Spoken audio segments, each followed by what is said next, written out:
Imagine a father so consumed by his own ego, his desire for control, and a relentless greed for taxpayer money that he views his own children not as fragile lives meant to be protected, but as pawns on a chessboard.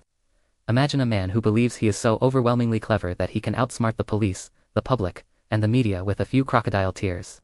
The statement that every child deserves a parent, but not every parent deserves a child, has never echoed with more haunting accuracy than in the case of the Derby House fire of 2012. It is a story that forces us to look at the darkest corners of human nature, where narcissism and a shocking lack of empathy created a literal inferno. To understand the catastrophic events of May 11, 2012, you have to rewind the clock and look at the architect of this nightmare, Mick Philpott. Born in Derby, England in 1956, Philpott would eventually become infamous for fathering 17 children with multiple women, but to view this as the result of a man who simply loved a large family would be a grave mistake. Philpott possessed almost zero nurturing qualities. Instead, he was driven by an insatiable need for dominance, using children as a bizarre form of social currency and financial leverage. His pattern of extreme coercive control and terrifying violence didn't begin in the 2000s. It was established decades earlier, setting a precedent that the justice system tragically failed to correct. In the late 1970s, when Philpott was a young man of 19, he used his charm to isolate a 15-year-old girl named Kim. To Kim, he initially seemed like a dream partner, but the mask slipped with terrifying speed. He evolved into a brutal abuser, exerting physical and emotional dominance over her. His violence was brazen, often occurring in public spaces where onlookers were too terrified by his explosive temper to intervene. Whether it was striking her in a pub or inflicting severe fractures because she showed too much attention to a baby she was babysitting, Philpott's jealousy knew no bounds. He used his time in the army as an excuse to baselessly accuse her of infidelity, escalating his abuse with unimaginable cruelty. For 2 years, Kim lived in a state of constant terror, lying to cover up her injuries to protect the very man who was breaking her down. When she finally found the immense courage to send him a letter ending the relationship in 1978, Philpott's reaction was catastrophic. Operating under the chilling mindset of, "If I can't have you, no one will," he went absent without leave from the military, broke into Kim's home, and launched a horrifying near-fatal attack on her and her mother, who bravely tried to intervene. Both women barely survived the ordeal. When authorities arrived, Philpott exhibited a bone-chilling calm, proudly declaring the horrific damage he had done, as if he had just completed a hard day's work. It was a clear neon-lit warning sign of a dangerous psychopath. Yet, after being convicted of attempted murder and grievous bodily harm, the justice system handed him a shockingly lenient sentence. He served just over 3 years before being released for good behavior. He walked out of prison having learned a dangerous lesson. He could commit the ultimate acts of violence against women and get away with little more than a slap on the wrist. Emboldened and entirely unrehabilitated, Philpott spent the next few decades perfecting his predatory behavior. He learned that overt, near-fatal violence might land him in a cell, so he shifted his tactics to psychological warfare, financial abuse, and coercive control. He married a woman named Pamela, who ultimately lived in such fear of his past that she prayed he would simply find someone else, and he did. He specifically targeted highly vulnerable teenage girls, often runaways or orphans, offering them a twisted version of sanctuary. He groomed them, broke down their self-esteem, and trapped them in a cycle of dependency. By the early 2000s, Philpott had orchestrated a highly unusual and deeply toxic living arrangement. He was sharing a modest 3-bedroom council house with his wife Mary, whom he had married while she was heavily pregnant, and his mistress, Lisa Willis. Between them, the house was bursting with children. The dynamic was utterly parasitic. Both women worked to sustain the household, while Philpott remained deliberately unemployed. He acted as the supreme ruler of the home, collecting the women's earnings and relying heavily on the substantial government child benefits that multiplied with every new baby. The children were, quite literally, his primary source of income. Despite living completely off the state and the labor of the women he controlled, Philpott craved the spotlight. He was fiercely unapologetic about his lifestyle, actively seeking media attention to demand the government provide him with a larger custom-built house to accommodate his ever-expanding brood. He brazenly appeared on national television programs, famously clashing with talk show hosts and documentary filmmakers. When challenged about his refusal to work or his unconventional domestic setup, he would become wildly defensive, throwing offensive gestures and claiming he was a victim of societal judgment. Documentary makers who spent time with the family noted a chilling undercurrent. Philpott spoke of his partners using deeply degrading language and showed no genuine warm connection with his children, who notably never sought him out for comfort or affection. He was a man who loved the idea of his family, but not the people in it. Behind the closed doors of that crowded house, the tension was a powder keg waiting for a spark. Philpott was physically and emotionally abusive to both Mayred and Lisa. He dictated who they could speak to, where they could go, and how they lived. But in February 2012, Lisa Willis finally reached her breaking point. Realizing the extreme danger of her situation, she orchestrated a quiet, desperate escape. Under the guise of taking her kids to a swimming pool, she fled with her 5 children, seeking refuge with a family member.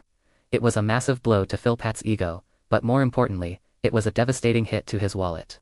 The loss of Lisa and her 5 children meant a massive reduction in his monthly benefit payments, and completely ruined his argument for a larger council house.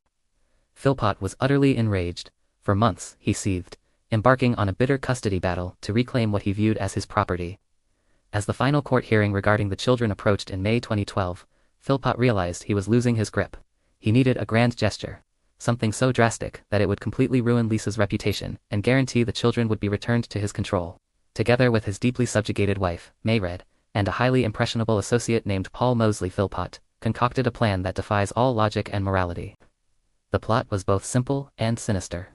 They would pour gasoline through the letterbox of their own home in the dead of night and ignite it. The narrative was supposed to go like this. A terrified Philpott would bravely smash through the windows, heroically rescue his sleeping children from the smoke, and emerge as a devastatingly heroic father. He would then point the finger of blame entirely at Lisa Willis, suggesting she had ordered the arson attack out of spite. In Philpott's twisted mind, this would paint Lisa as a dangerous, unfit mother, ensuring he won full custody, secured his benefit checks, and finally got the massive house he felt the world owed him. But fire is an unpredictable beast, and the house on Victory Road was a tinderbox. On the early morning of May 11th, the perpetrators executed their plan, but within seconds, it spiraled entirely out of their control. The accelerant caused the flames to spread with terrifying speed. The heat in the upstairs bedrooms surged to unimaginable temperatures, creating a thick, toxic smoke that acted as a silent, lethal blanket. Philpott's grand rescue mission failed before it even began. The flames were too intense, the smoke too impenetrable. Upstairs, 6 innocent children, Jade, John, Jack, Jesse, Jaden, and Dwayne, were trapped. Emergency services rushed to the scene, met by the chaotic sight of Philpott screaming in the street, playing the role of the distraught father to perfection. First responders fought valiantly, but the reality was utterly grim. 5 of the children perished at the scene from severe smoke inhalation, and the eldest, 13-year-old Dwayne, passed away in the hospital days later. In an instant, 6 bright, vibrant lives were extinguished because of an unfathomable scheme born of pure greed. In the immediate aftermath, the community of Derby was shattered. Neighbors wept in the streets, raising funds to pay for the 6 little coffins, fully believing that Philpott was a grieving, loving father who had lost his entire world. But the police, highly trained to look past the theatrics, almost instantly noticed something was deeply wrong with the grieving patriarch.